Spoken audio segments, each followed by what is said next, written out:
Let's say you have a headache, you put in needles, 10 needles some places, and in half an hour the pain is gone. That is definitely translocation, because you haven't worked in transforming it. That is understanding why. Okay, because I did this or that, or because I was stressed, or because I cheated on this or lied or whatever, and then change that. That is the only way of treating disease. You're listening to the Feed Your Wild podcast, a conscious lifestyle show about all things nourishing for your body, mind, and soul. I'm Vanessa Rodriguez, and join me for candid conversations with changemakers, exploring health and wellness, food as medicine, intuition and spirituality, and nature-based practices that will transform your health and feed all parts of your wild self. Welcome back to Feed Your Wild. I'm your host, Vanessa Rodriguez, and your intuitive nourishment guide for this episode and every episode. Happy Halloween, Samhain, Dia de los Muertos. This time of the thinning of the veils. It's definitely Scorpio season, and it's no accident that I am releasing this episode today as we count down to the last 2 months of the year.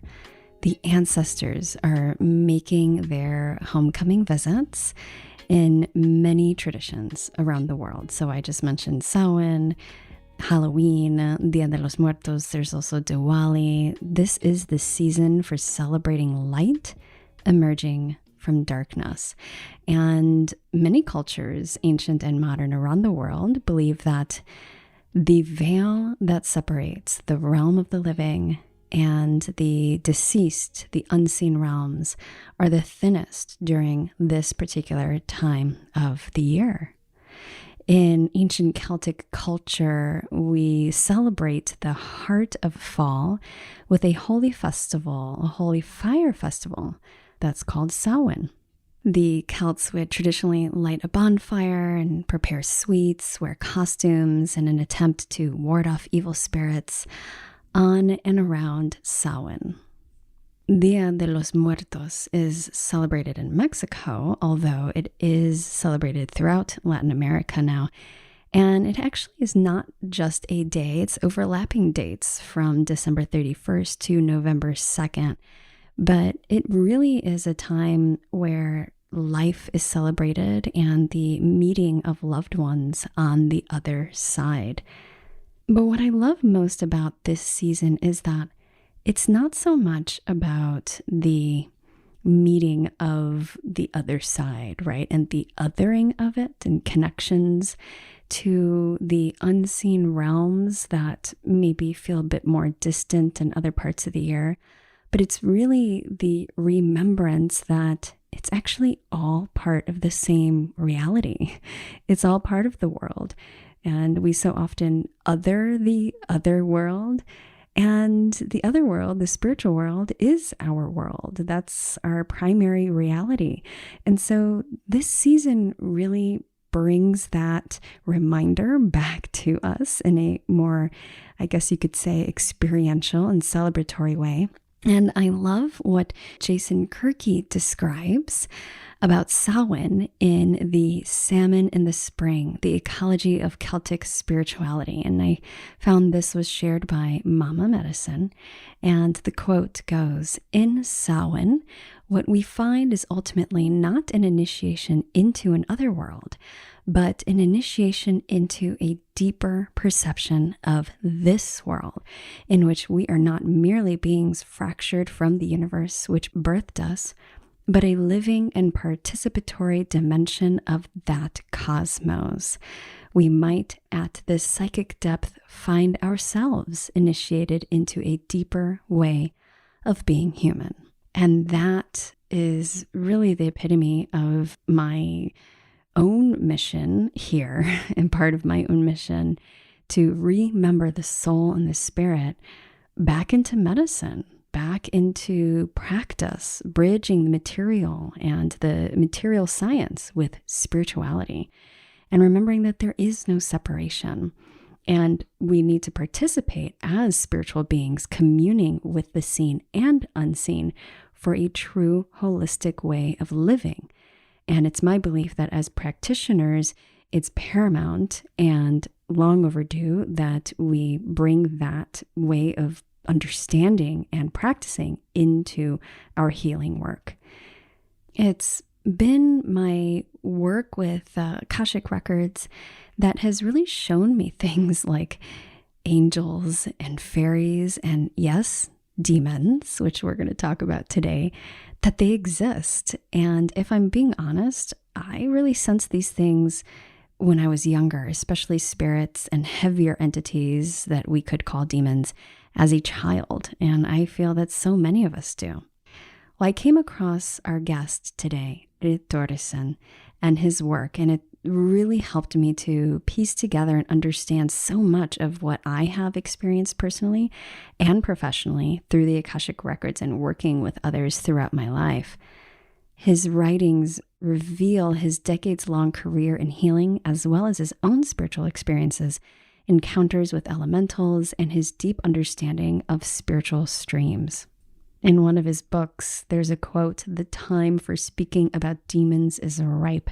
In fact, the time is overripe." And I have to agree. This is one of the most critical conversations, I think, that I've had on the Feed Your World podcast yet. Are Thoresen is a Norwegian anthroposophist, author, veterinarian, acupuncturist, and clairvoyant. And he's an expert and specialist on the topic of demons and spiritual healing. He's the author of many books, including Spiritual Translocation, Transforming Demons, Demons and Healing, and more recently, Travels on the Northern Path of Initiation.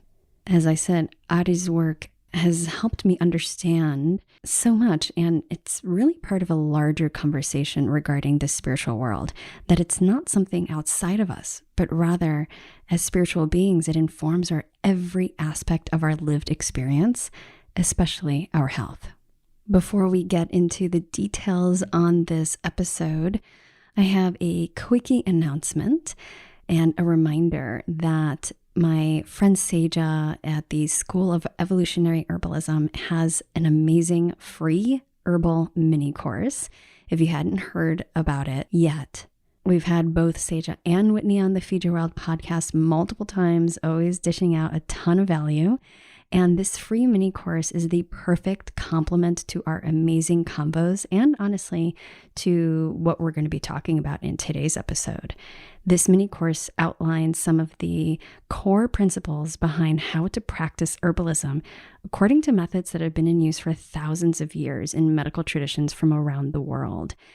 The teachings in these videos will give you some incredible insights and perspectives into how you use plants for healing, as well as how you can better be of service to those you help with herbal medicine. So far, Seja has covered Lesson 1, Allopathic versus Vitalist Herbalism, and Lesson 2, the Holistic Intake Roadmap, and that one is a must-watch. Tomorrow, November 1st, is the third and final lesson, the Pillars of Strategic Formulation. This one is gold, and it's all about making your own herbal formula tailored exactly to your specific constitution and conditions and energetics. And really, it's the best possible way to get the healing that you need. And, we're talking about holistic healing, deeper healing today and always. And these lessons are really supportive for understanding that through the herbalism lens. So how do you go about putting together a customized herbal remedy? Well, that's what Seja is going to show you. And he created this free class and a guidebook to walk you through the exact steps for making your own herbal formulas. So you want to go to wildlyrooted.com/vitalist, wildlyrooted.com/vitalist. Of course, the link is in the show notes, and check it out there. Sneak peek, I've also partnered up with Seja and the School of Evolutionary Herbalism as part of their upcoming program that they're going to launch, and that teaches how to become a vitalist herbal practitioner. And I have a super fun bonus that I'm really excited about, and I can't wait to share. So I'll make sure to do that in the next episode. But if you want to get a first dibs and sneak peek into all of that, then sign up for my newsletter. You can go to wildlyrooted.com/subscribe, or just click in the link in the show notes. There's always one there to subscribe to the newsletter. And you don't have to stay on. You can opt out at any time, but that's where you'll get the information first. All right, so let's take a look at this episode because there's so much here. So in this potent conversation, we talk about Are's experience being able to see spiritual beings, including elementals, nature spirits, and yes, demons. He does a breakdown of what a demon actually is and a breakdown of the spiritual world and dimensions, including the elemental, the etheric, the astral worlds, and the layer that contains demons. We discuss how demonic beings are created and humanity's great burden and destiny in this process. Also, how disease patterns are connected to demons and created and translocated from person to person, especially from adults to children and animals. Are shares the important difference between translocating versus transforming diseases and demons, and why most modern forms of medicine only translocate, which according to him is not enough. Are tells us how to truly transform demons and therefore access real healing with the power of Christ consciousness. Our chat includes practices to assist in expanding one's intuitive gifts, including clairvoyance, and advice on best practices for spiritual protection. Are and I also share our own personal experiences with demons and navigating the spiritual realms. We touch on curses, addictions, genetic disease patterns, karma, and so much more. Are and I share the belief that treating the symptom is not enough. We must look deeper and holistically. And that's also why I created the Wildly Intuitive Practitioner Pathway, my practitioner mentorship program.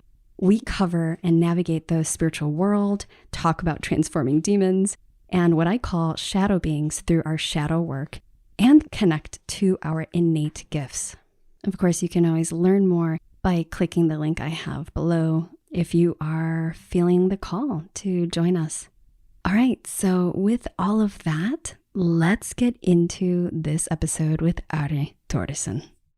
Welcome to the Feed Your Wild podcast.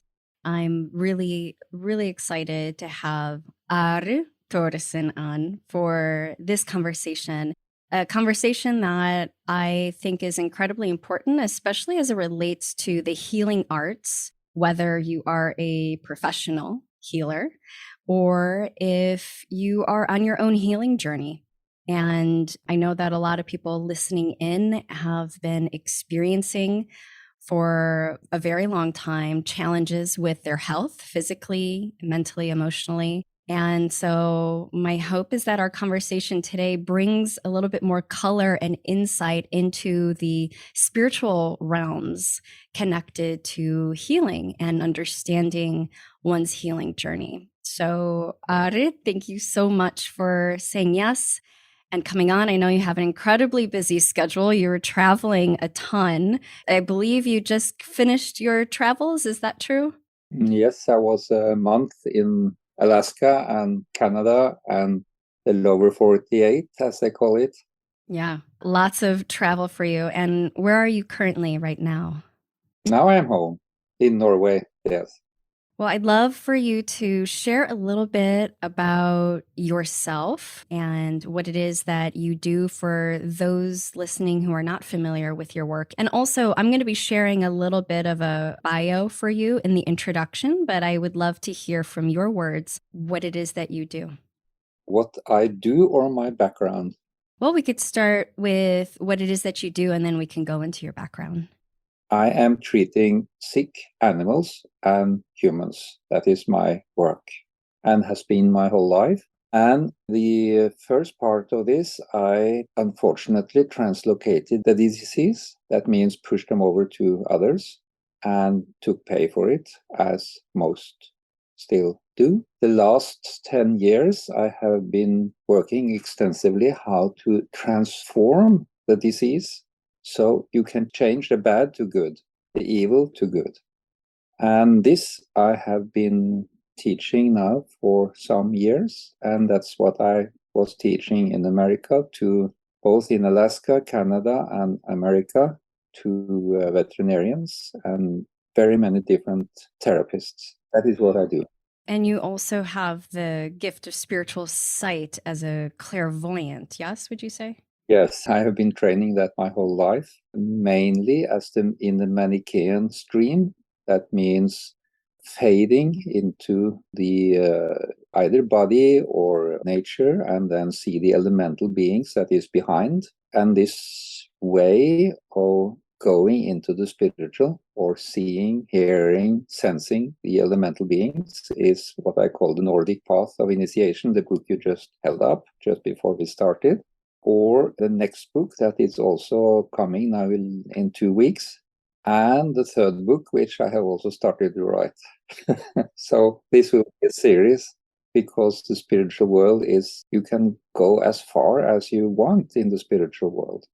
You don't have to stop anywhere, actually, and that is the beauty of it. Our world is sort of limited to a certain number of nations and places, but not the spiritual. They are innumerable places. Mm-hmm.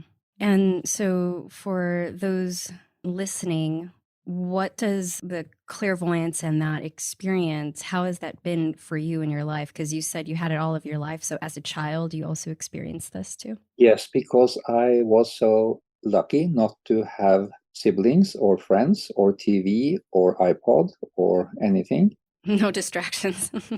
when I was small. So I only had the Norwegian wood, like the Beatles sing about, Norwegian wood. So I learned very early to actually perceive and talk with the elemental beings of nature, of trees and other things. And when I then later, for example, played chess with my father, I used that to get the color I wanted. Or later, when I was studying at university, how to look into the animals or horses, or when I started my work as a veterinarian, to observe all the diseases in the animals went over from the owner, the human being, to the animal, and then understanding how I had to treat the owner, or that was the first, and then to change the disease in the owner. That is the last. So, as I told you, this fading into is often described as the Manichaean stream or the Nordic stream. And then I also worked with pulse diagnosis, which showed itself to be also part of the Manichaean stream, to contact your fingers with the etheric forces of the blood, and by such go into the body through that. Mm-hmm. I know that you train a lot of practitioners. Do you find that the gift of clairvoyance and also like the pulse diagnostics of tapping into the etheric of the blood, is that something that people can learn to do? Yes, all this is quite easy to learn. I was training a group in South Germany, and within 3 days, they all could go and do that, can go into the elemental world or / the etheric world. Mm-hmm. So that is actually a very practical way. It is not difficult. Is there a set of practices that, for those who are listening who are interested in learning more, and obviously working with you or like reading your books would be very helpful? Is there some practices that people can start right away that would assist them in enhancing either their clairvoyance or their ability to, like, for pulse diagnostics? Yeah, that is to fade into different things. And with fade, it means sort of what you do when you are tired or bored or something. You suddenly disappear into what you're looking at, and you sort of have to shake to get out of it. And if you then follow this fading and go further and further in, then you suddenly start to see movement, forms, and that is the elemental beings of the superficial part of the elemental world. I remember reading in one of your books that there are various layers or dimensions once you start going into the spiritual world, and that you could say the one that's closest to us is the one that houses the demons. And I want to get into this topic of demons and what demons are, because I know there's a lot of misconceptions and people not fully understanding. But is that true? Is that something that Yeah. people can experience? Uh-huh. You have the physical world, which is what we see around us. And that is, as the Indians, everybody who has studied some philosophy, know that the physical world is an illusion. That is actually how we perceive the elemental world and the elemental beings. If you can fade through the physical, like I described, then you start to see the elemental beings of nature. That's where I started, which is described as flower fairies or tree spirits or spirit of the source or the water spirit and lady of the lake, for that matter, like in Ireland. These are sort of the superficial layer, forms, elemental spirits of the elemental world. Then you go deeper. There are three layers, three main layers of the elemental world. Then you come to a threshold, and then you come to the etheric world, which also have different layers. Then you go deeper, you come to the astral world, which have several layers. You go deeper, you come to the higher astral or the devacanic worlds, which have their layers, and so and so and on and on. But the first you have to deal with is the closest layer of the elemental world. And that also contains some nasty creatures, which is described as demons. And that layer, that part, that area might frighten quite many. That is why Hugo Steiner, who founded anthroposophy, say that the fear of the spiritual revelation is actually the first you experience. And those who sort of, I would guess half of the people who are mentally disturbed, who are in mental hospitals and are crazy more or less, about half of them have gone too far into this first world, where, among other things, the demons are, what we call demons. That is actually nasty elemental beings. And when you come on them unprepared, or, for example, have been using drugs, so you have been thrown into that world, you might get quite scared. And some doesn't get out of it. It's like when you get very scared of spiders and you don't dare to go out anymore or something, or down in the cellar. It doesn't leave you, this fear, for some. Yeah, I believe there's even some movies out about not specifically this topic, but how a lot of people who are considered, quote, crazy or schizophrenic or have illusions that they of grandeur they can't get out of, that a lot of them, if it wasn't induced by drugs and it was since childhood, that they had sensitivities to these worlds and just didn't have the training, didn't have the support, and were open to these influences that then impacted their lives. So you're saying that you could totally see that as being valid? Yeah, I guess half of the crazy ones are really crazy, and half of them are not crazy, but they cannot handle the reality they have been thrown into. Yeah. About that half and half.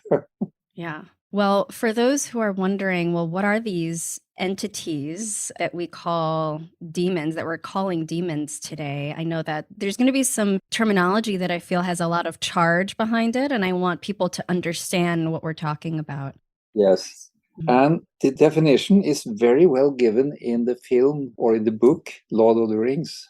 If you have surely seen that film, and then Saruman is asked, how were the orcs created? And he said they were once elves, seized by the dark forces, becoming orcs. And orcs, might you say, is demons. They are at least very nasty and ugly, and I would be very scared. But they were once elves. And what is elves? Elves is a name of a group of the elemental beings who live in nature. That is the foundation of nature. When you look at a tree, or let's say a flower, what you see you think is physical, but it's not. It is the outer appearance of an elf, which is also called an elemental being, of different kinds. In Norway, we have many, many names of these elemental beings, like elf and gnome and hulder and nøkken and what you call kraken, draugen, and so on.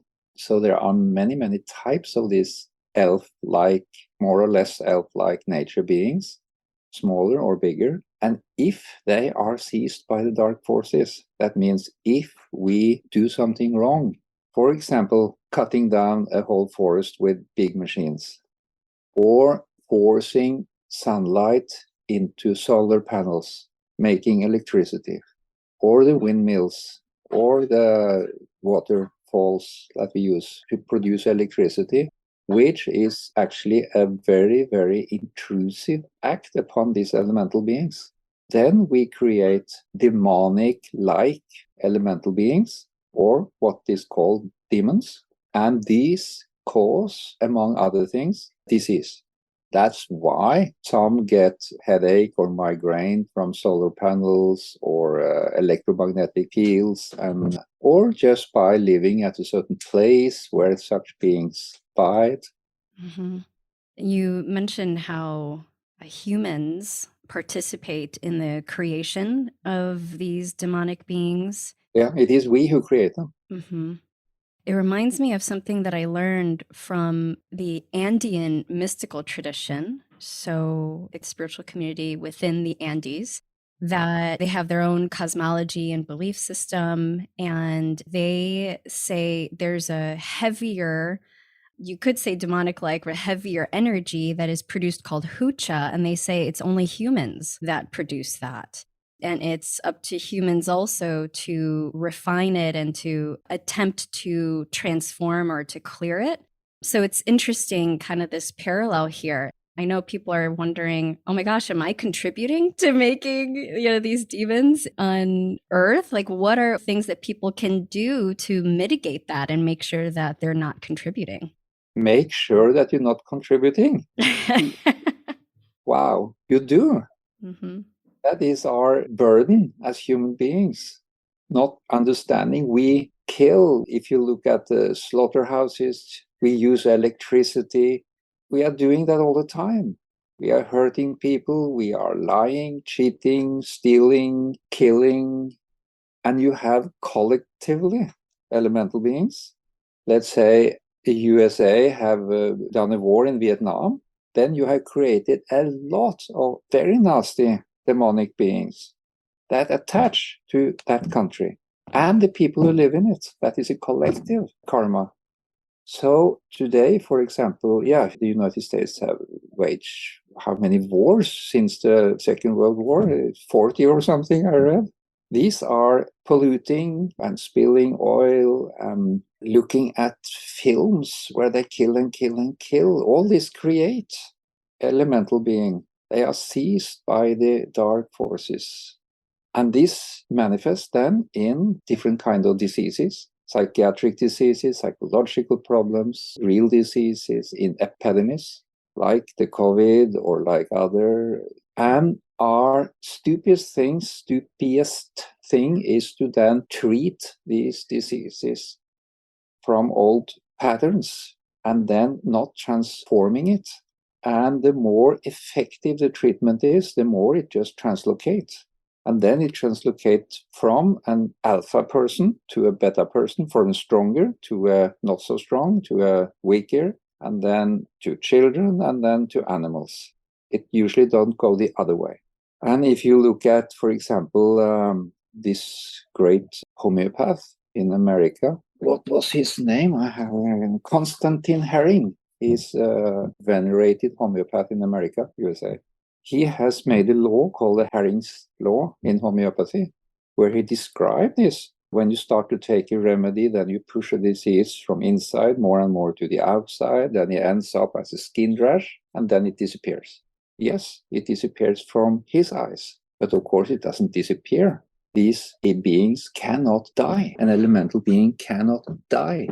They say an elf become 400 years, 500 years. It's not like you cut the head of an orc and it's gone. These elemental beings are spiritual, and in the spiritual world, there is no death as such. So, of course, they either transform or translocate. And most therapists, like when I started to see that acupuncture, which I did a lot, translocated, I asked my friend Bruce Ferguson, who was a professor in TCM in Australia, is it written about this in the old books? And he said, yes, of course. That was known to the old, but we don't teach it today because it sort of is a little too difficult to realize. And I gave a lecture at the World Congress of Acupuncturists in Poland, and I said, we are only translocating, and the leader said, no, it's not possible, because if it's what you say is true, then we do a lot of wrong. And then two acupuncturists from Taiwan came up and said, yes, we know this. What you say is completely correct. We know this. But our moral is a little different from you in the West. If you translocate it to the weaker or to animal, that is sort of accepted here in the East. And she told me also afterwards that those of us who have sort of adopted a Western moral, they try to translocate it into plants, which actually is not more moral. Well, then you hurt the nature.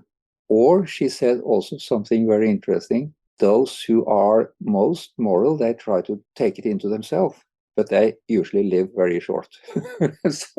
so they know about it, but they don't tell us in the West. And in our training, you can look at the training even in massage, in craniosacral therapy, in acupuncture, and so on. We as therapists are taught how to protect ourselves when we treat, so the disease don't jump on us. That is actually in most of the schools. So if it can jump on us, why can't it jump on others? That is a sort of, you don't take logic further. Well, we have a lot of listeners who are healing practitioners of various levels, beginning, some looking to go on that path, and some who've been practicing for years are seasoned practitioners. And I know that they are interested in doing good work and not transferring disease and translocating the demons. Or I know that some people who hear the word demons might have a block around that. So even using something like what's mentioned in your book, you mention pathological structures of spiritual origin, although you prefer to use the term demons. I call them demon just because they look like that. Yeah. That is what people saw in old times, so they called it demon. And not demons, they are, you can call them orcs for that matter. Uh-huh. Or pathological beings, elemental beings that work pathologically in the body and can jump over to others if they are treated. Yeah, ask. No, thank you for clarifying. So I know that a lot of them listening are saying, all right, well, how the heck do we transform? What does that look like? What are the steps that we need to take in order to do that? Yeah, and that is what I have trying to find for some years. So in psychology, let's say you have a trait, you are, let's say, have a tendency to lie or something like that, and you have to then not just stop it or say, excuse me, but you have to transform your actually soul. You have to transform yourself not to do it, and that takes longer time. So one thing with the method is the more effective a healing method is, the less it transforms. Let's say you have I have this new laser, it is 1000 milliwatt, and I just do this, and then the pain is gone in 10 seconds. Surely translocate. Mm-hmm. I was teaching a French group of therapists, and they had constructed a very new device. They were very proud of this. This is just half a year ago. And I was sitting with the board of this organization at the restaurant, and they demonstrated this device. It was very cleverly with different metals and symbols. And so one had the pain in the shoulder, so he took this device up and down, and the pain disappeared. And then I turned on my sort of clairvoyance, and I saw that this elemental being, the pain elemental being, was then in the device. And then after a few seconds, it went out of the device and over to the next table and into the right shoulder of the woman who sat there. And immediately she started to do this. And I described that for them. And then they said that, oh, you destroy our work. This is our pride, this little machine. But that is typically translocation. Let's say you have a headache, you put in needles, 10 needles some places, and in half an hour, the pain is gone. That is definitely translocation because you haven't worked in transforming it. That is understanding why. Okay, because I did this or that, or because I was stressed, or because I cheated on this or lied or whatever, and then change that. That is the only way of treating disease. All that goes from the symptoms in homeopathy. You don't ask why you have this problem. You go for the symptoms, you go in the tables, you find the remedy, you give that, and you hope it gets well. Or in homeopathy, as Constantine Herring described, it goes actually in the body first and then out. So you see, the transformation of disease takes a longer time, and you have to understand it. And very important in this is the forgiveness. And that is why I call it sort of a Christian force that has to be used in this treatment. You cannot just do it like the old shamanistic systems or acupuncture systems. You have to sort of then how it came to be, and then go into pardoning, love thy enemy. For example, I was in a stable in North America where all the horses were quite sick. Everybody was actually more or less sick on this farm. And it showed that this farm, this land was taken from the Indians 200-300 years ago, where they shot the Indians or threw them out. And that created elemental beings, demonic elemental beings that cause disease all the time. And that is very much in America. And then we stood there, it was 25 veterinarians, and asked for forgiveness, what we did to the Indians, and then the elemental changed. And it was clean. And there's no more disease, not more than usual. I mean, of course, you always get something when you work too hard or strain some joints, whatever, eat too wrong or drink too much. But then this cause of the disease were gone. So there is a very strong element in transforming of asking for forgiveness and giving forgiveness. That's why I call this actually how to treat with a Christ consciousness. And the important with the Christ consciousness is that love thy enemy and forgive thy enemy. If you don't do that, you just translocate it. And then it goes on and on and on and on. In America, Edgar Cayce is relatively good known. And I read many of books about him, where he described how, especially one, he followed two people. He was a very old man in a nursing home, and she was a nurse. And she hated him. She didn't like him, and he didn't like her. They hadn't met before. But then Edgar Cayce described how they had been married 10 lives, again and again and again. Started off as a Viking killing his wife, and then next time the wife killing him, and so on, all the time. So they hated each other in a way.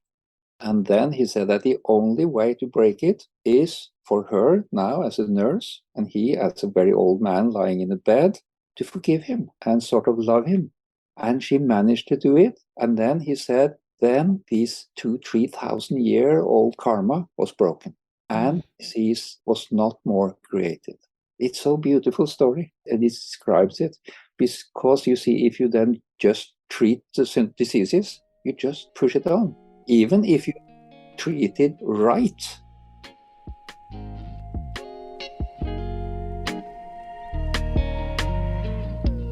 Hey, I'm interrupting this episode to bring you a special invitation. If you are a healer, helper, or a stuck empath that feels like they're really called to be in service, but just not sure how to move forward on that path, I have a special private and free training on how to create a transformative intuitive healing practice you love.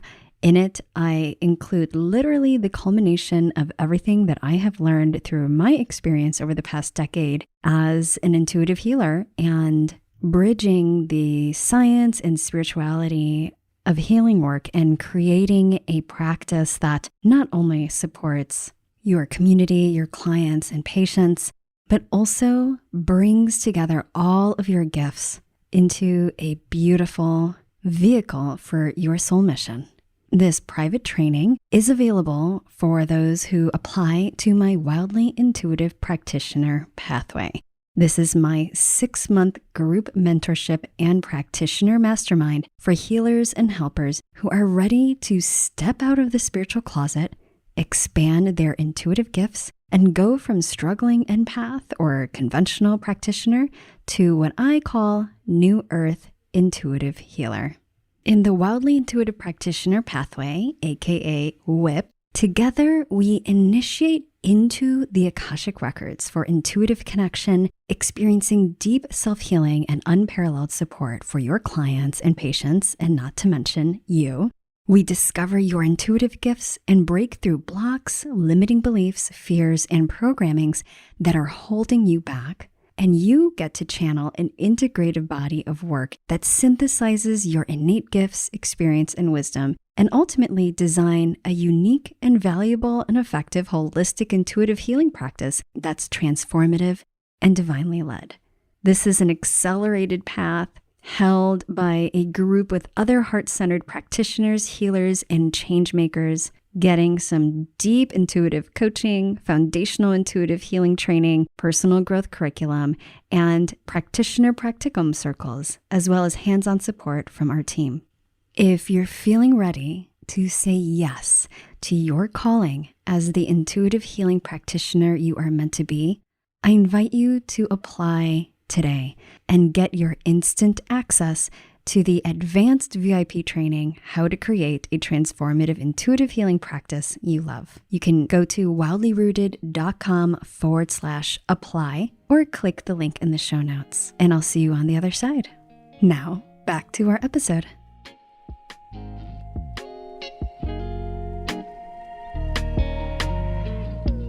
There's a lot of these newer, well, you just spoke to one of the devices, but there's a lot of these like quantum frequency bioenergetic devices that claim to render EMF harmless. And like there's Healy, there's Leela Quantum. There's so many that are out there that people are saying, hey, I'm getting really good effects by this. And what you're saying is if it's that quick, these quantum devices are actually translocating.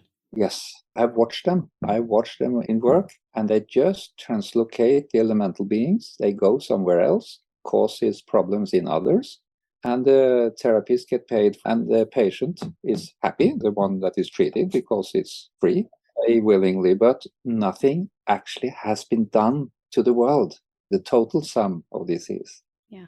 That is so sad to see my colleagues, as I'm a veterinarian. They treat animals, and the cause of the disease, the origin is always, well, when I say always, I mean 99%, of course. If you get hit by a car, well, then it's the owner too, maybe. What I talk about is internal diseases. If you are bitten by a snake, of course, that is not the owner. It reminds me that this forgiveness and sort of the redemption piece reminds me of a Hawaiian practice. Have you heard of Ho'oponopono? Have you heard of that? Yeah. Where there's I'm sorry, please forgive me, thank you, I love you. There's a lot more to it, but there's definitely this like focus and concentration on loving and forgiving, and even if it doesn't have to do directly with you. Yes, that is actually the only real healing of diseases. Because when you look at these elemental beings that cause disease, they all come from actions that we have done, bad actions.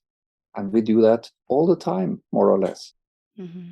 So this other, to have sort of to look at disease in another way, not just as symptoms to get away with new devices or quantum or lasers or whatever. It is actually, in my opinion, quite childish and silly to believe that you can really heal a disease. So simple. Mm-hmm. Yeah. I wanted to share an experience that I had, a couple of experiences. So, working with the Akashic Records, I do so on a personal level for my own growth and spiritual understanding and research, but also with others. Years ago, I had received sort of like a vision, like I was kind of transported to this place. And I feel like I have inadvertently do what you talk about the fading, which I didn't realize that that's what it was. I came into this room and I had like a teacher show up. I didn't know him. I've never met him before, but he was acting as if he was my teacher. He had graphs and he was showing things to me. And he showed me this, what I would now call a demonic force. And he showed me a picture of it. And it was almost like holographic, like it came to life in the classroom. And he said, your job as a shadow transformer. He never called it a demon, but he called them shadows. And he said, you're a shadow transformer. And I was like, I don't understand what that means or how to do this. And he showed me this process of sending like this kind of light from the heart area directly into the heart of this being. And as I was doing it, the being was like fighting and like very angry, did not want this to be happening. And it started to change shapes and get smaller and smaller. And he said, this is what transforming the shadow is. And at that time, I didn't really understand. I mean, I still don't really understand. It's not like I go out and I do this work at night, right? Like going out and projecting that light from my heart. But it sounds very similar to this concept, really, of transforming the demons, right? When you talked about this, I suddenly remembered a series that was 20 years ago called An Angel Among Us, who did that all the time. There were 3 angels in human form. One was young and one was older and one was a man. And they went to these people who couldn't go on in life or was sick or something, and they brought them in a situation where they sort of forgave each other. You haven't seen that? An Angel Among Us. You can Google it, and there are some episodes online. So this is sort of known, easy. It's not done in just 10 minutes. That is the most important. Take some work. And also when some say that they send them, these elemental beings, into the light, you see, that is also very important. It is only within us that we can transform them. They are not transformed out there. That is the human destiny. That is our obligation. That is our work in the world. That is to bring this love or forgiveness or Christ consciousness into the world. Cannot be done by anybody else. So just to send it out, I have discussed this with quite many shamans, shamanic practitioners. They say, oh, we send them into the earth, or we send them into the water, or send them into the light, or they send them somewhere. And it's quite obvious, and they actually agree to that when we have talked a little and discussed. They are not transformed. They are just translocated. This is very important to be aware of. I want to speak a little bit to like fear and protection, because there's a lot of people listening that are saying, okay, I might have had experiences with demons. I know there are people listening who have had experience. I know I have. I'll share a little bit of a story that kind of brings context. This was over 10 years ago. I was first starting to really incorporate my intuitive work with my regular work, a clinical work. And I was using divination tools and tarot, things like that. And I was helping somebody who had depression. And I remember this one night, I had a dream that in my dream, this woman called me and said, you're starting trouble. You're starting a fire with how you're helping them and with your gifts. And I was like very suspicious of this person on the phone in my dream. And I was like, who is this? Like, who are you? Because I knew frequency wise, they felt very different than the rest of my dream. And then their voice started to transform into a demonic voice. I can only describe it as a demonic voice. And they started calling me names. They said, "We're coming to get you." Like, just saying all these things that, and I'm feeling it right now, like all my hairs are coming up. It was like they were injecting fear into me. And all of a sudden I felt cold, and I woke up and I was still hearing the voices. I was still hearing the voices in my ear. The room felt cold and I was filled with fear. And all that I could do in that moment, that because I didn't have any context, I didn't have any tools, I didn't know what to do. So I just started swearing at it and kicking it out. And I started saying, like, "Fuck you, like, get out of here. You can't hurt me." Like, just saying all these things that I could to try to get it away. And eventually I felt like the hold was lifted and then things were back to normal. Now looking back, obviously, that may not have been the best thing to do. But still, there's that fear. And then there's that fear that we can't fully protect ourselves. So I'm wondering if you can speak to that. Like, how can we make sure that we protect ourselves and others, but also navigate through some of the fear that can come up? You see, those elemental beings, that pathological structures, or we call them demons, they are nourished by our negative emotions. So, and that is actually known from many cultures. If you fight them, they actually get stronger. So if you had looked at this demon in the eyes and said, "I love you. What has made you this way? What has created you? I forgive those who have done it," or something introduced, it would have been a very different effect. So what you did is actually the opposite. Yeah. But in the beginning, when you don't know this, it's so easy to do that.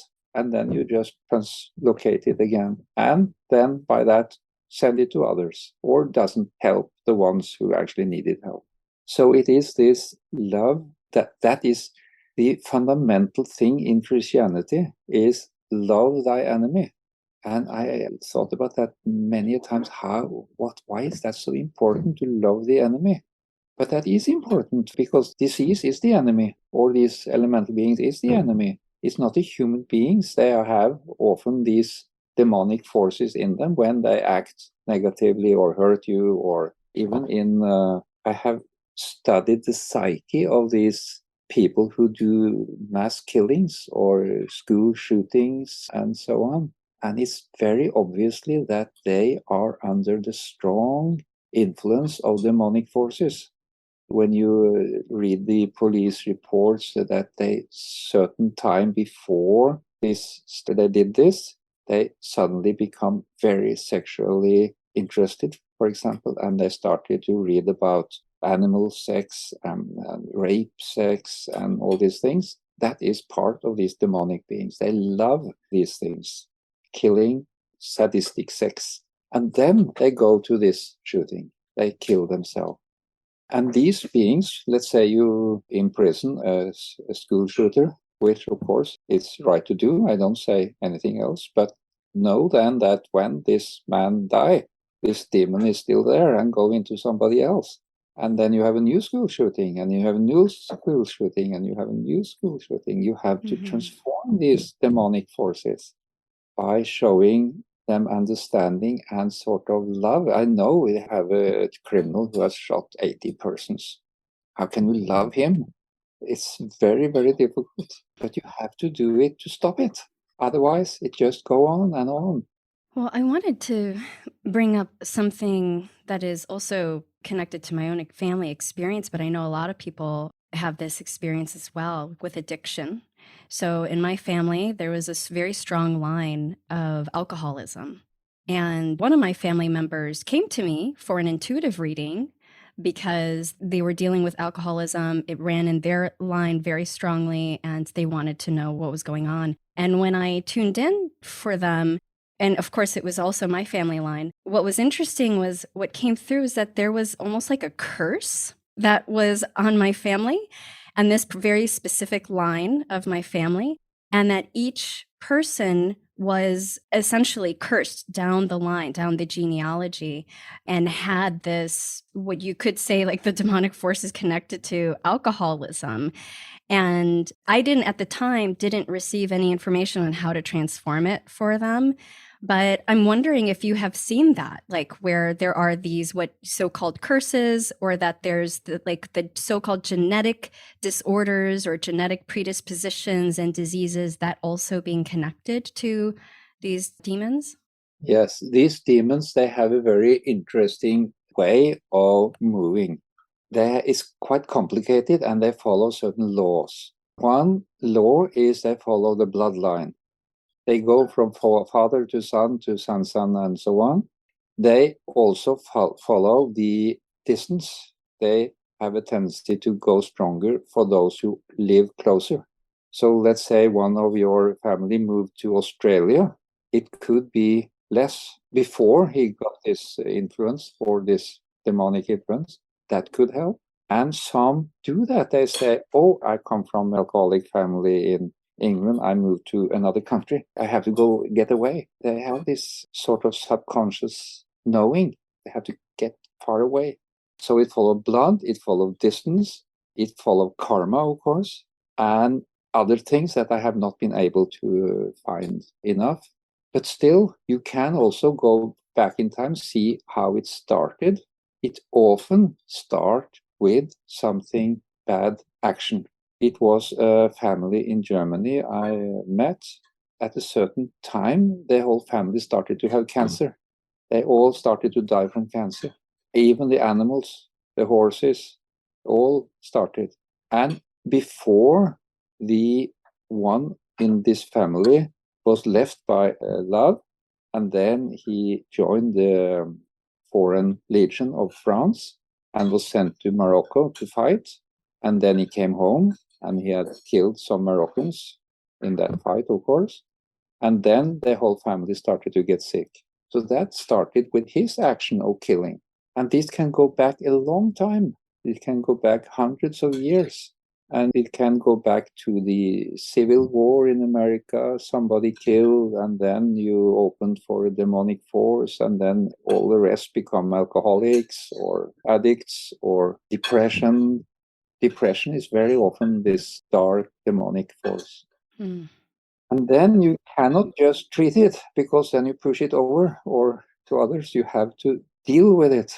So in that instance, for example, the person who had a family member in Morocco, like how would one even know to go back? Is it just sort of looking at where in my family line tracking the disease? Yeah, that is one way. Or you can, this demon was very typical, not European. So I said it must come from the desert. Oh, because you were able to see. Yes, you can get the help of somebody who see how they look, or you can even ask them. They have to answer. Oh, you can ask the demons, you're saying? The demons have to answer. So you can ask, where do you come from? Who created you? How were you created? And then you can ask for forgiveness, or you can try to make it good again, or talk with those who, the descendants, because it follows bloodline. So you can sort of, a grandchild can actually give you forgiveness from what his grandfather did. Yeah, if you cannot find it out yourself, you need actually some help. Of course, you can also, for yourself, I have done that actually my whole life in diseases. I have that, okay, what am I to learn? This is for the help. Even I had a brain bleeding once and I was paralyzed. I thought, okay, what am I to learn? Okay, something I did, and then it sort of disappeared. Mm-hmm. It can take long time or it can take short time, depend on how deep you go or how fully you go into this accepting. That is also one thing with diseases, to love the disease, look at it as a learning, ask, okay, I will learn something, and then I will become a better man, and then I not hate it or something. And then it has a total different development. So, coming back to this question of protection for those who are, especially practitioners who are exposed to a lot of sick people a lot of times, what would you say are some of the most protective practices or things that need to be in place to ensure that you don't receive that it translocates to you? Yeah.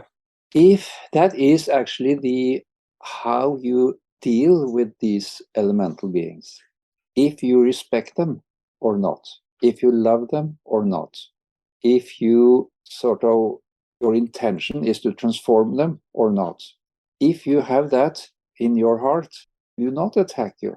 If you want to attack them, it is like, you know, you walk in a big city and you go in an area where there are street fighters or, you know, more criminal people. If you go in a provocative way, you surely end up in fight. Mm-hmm. If you smile at them, hello, you probably won't get into a fight. That's the same.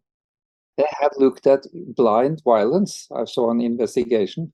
You know, in big cities, you have something called blind violence, people who are really beaten up without any reason, actually. But they look at their background. 90% of these people are training fight combat. Mm. So that means that they are actually in that, and then they pick up on that. And those who do not train MMA or combat or, you know, kickboxing or something, they sort of have another, they give out something else. And they are not easily attacked if they don't go with $100 in your hand, of course, or whatever. That might also be a reason. But if you sort of are kind or willing towards the criminals, it is far less chance to be beaten up. And the same with the demons. If you respect them, you see they actually suffer. They are victims. They have been created. They don't want, they have not asked to be created. They are to be rescued. They are to be transformed, to get back to being elves from orcs, sort of. And not the way that they did it in Lord of the Rings to cut off their heads, like Aragorn did, you know. They are transformed back because he just killed them. But you have to sort of understand them and understand their dark karma, the darkness they have been thrown into. That is the best protection, in my opinion. So it is actually to understand it as we have been discussing, to understand disease and not only go on it with needles or quantum whatever, because that is fight. Mm-hmm. Yeah. How about those who call in support or helpers, for example, if they call in like Archangel Michael and prayers or... Yeah, that might be a transformation. Then you bring in this Christ force, the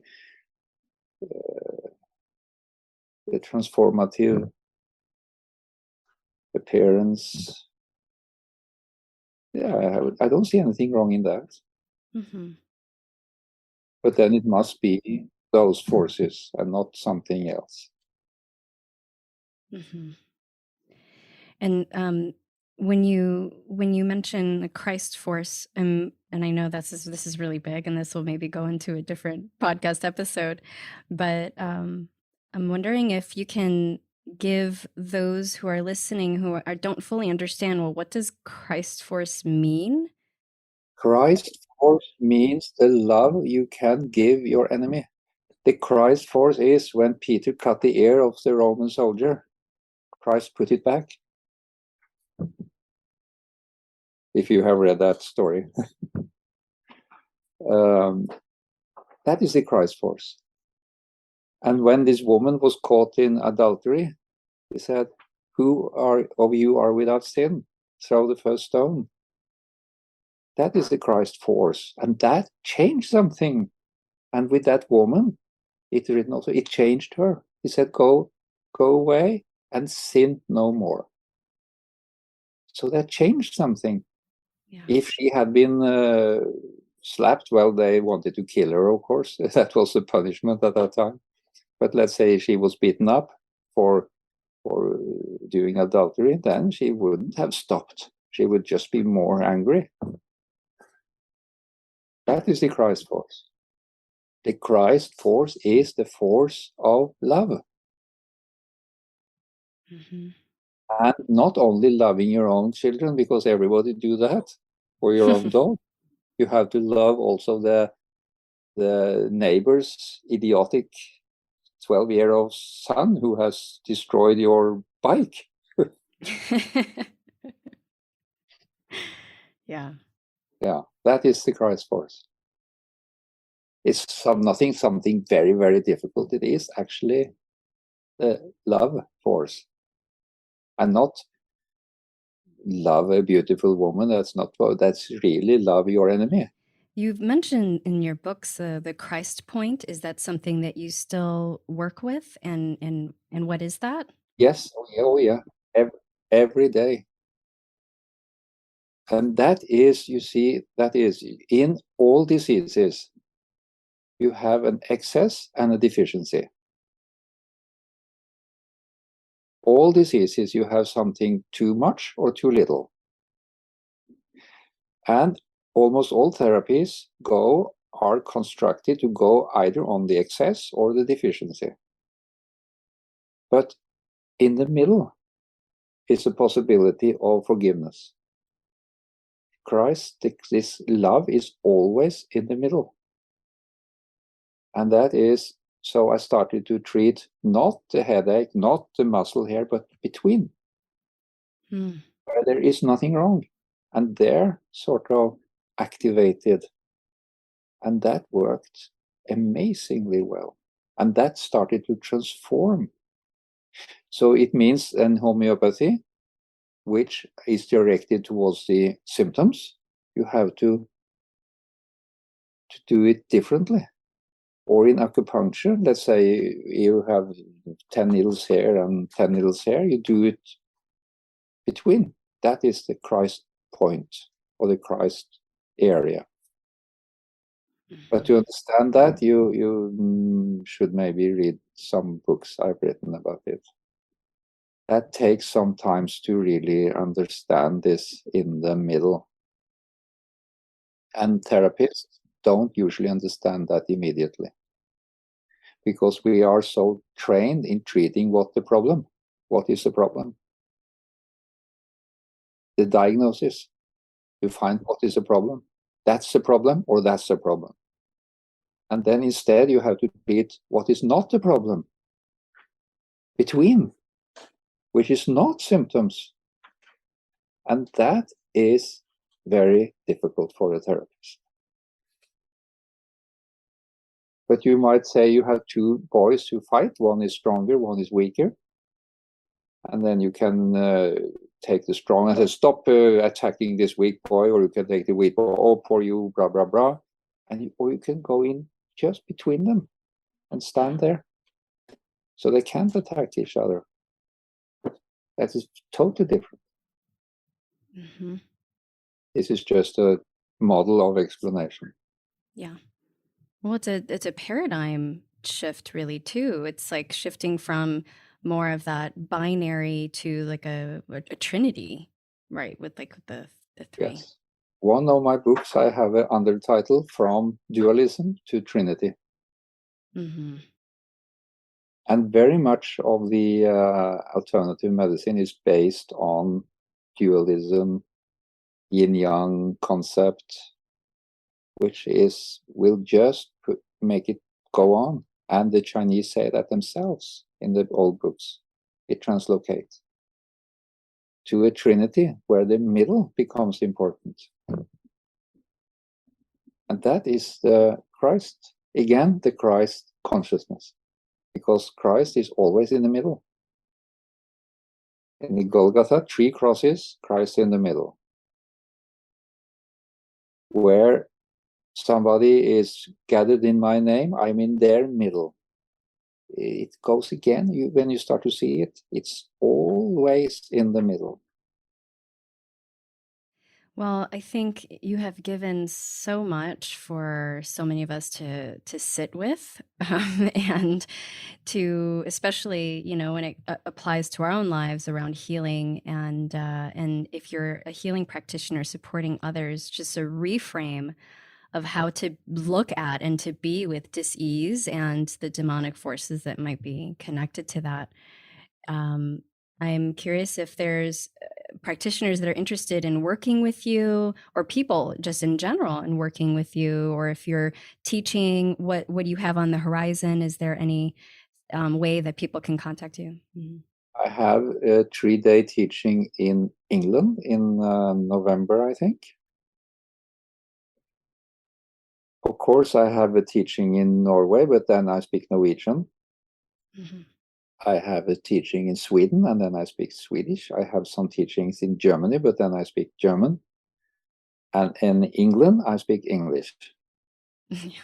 And I just had one in Alaska, a 5-day training. And I had also one in Calgary in Canada. But that is not the only coming for in English is in, yes, I have also one in February in Bali. Oh, wow. Wasn't it Bali? I think it was Bali, yes. So, but that's, well, they can come there. Mhm. Bali, yes, Bali in February. And how can people follow your work? Because I know that currently you don't have an active website. Is there a way that people can stay in touch with your work and you?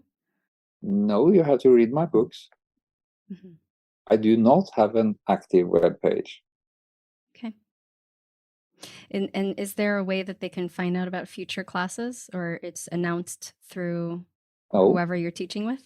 no, yes. Okay. So there is no way to find out. You have to ask me. Yeah. Yeah. Well, wonderful. The one in Bali sounds pretty amazing. I know that we're going to have people that are very interested. And I just received your book, The Travels on the Northern Path of Initiation. I know you have more coming out. So I highly recommend everybody to check out all of your books. You have many books that I'll mention in the introduction.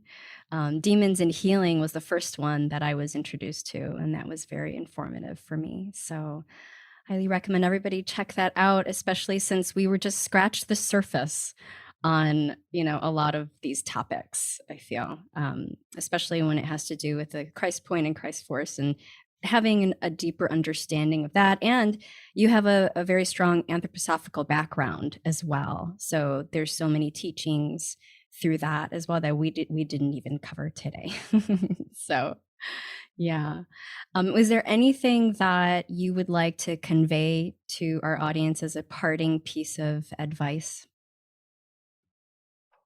I think I have said it. I have just said one thing, that is transform and not translocate. And the only transforming force there is forgiveness and love. Hmm. And you can do that also with needles. And you can do that also with herbs. You can do that also with homeopathic remedies. But you must not go attack the disease. That is what I've been saying now for 12 different versions. Yeah. Yeah. So it really is, it sounds like also being the medicine, having that in your heart as you meet with these forces. Yes, very important. Well, I have one very last question. It's a short one, and I ask everybody who comes on the podcast, and that is, and you can take it at however way it lands for you. What is feeding your wild right now, whether body, mind, or soul? To understand the Christ consciousness. Mhm. And that has Yeah. nothing to do with the church or Christianity to do. It is the Christ consciousness. Mhm. Well, we might have to have another episode all on Christ consciousness, because that in itself, I feel, is many, many books long. Oh, yeah. Yes, it is. It is. Well, thank you so much for your time and your work, your tireless work. I mean, doing this for decades and continuing on this path and teaching, it's really appreciated. And I just want you to know that. Thank you. Thank you, Are. I get tired sometimes. Yeah.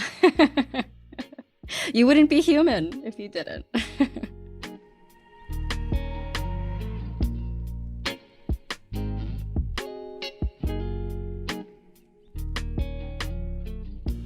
Hey there, I made something for you.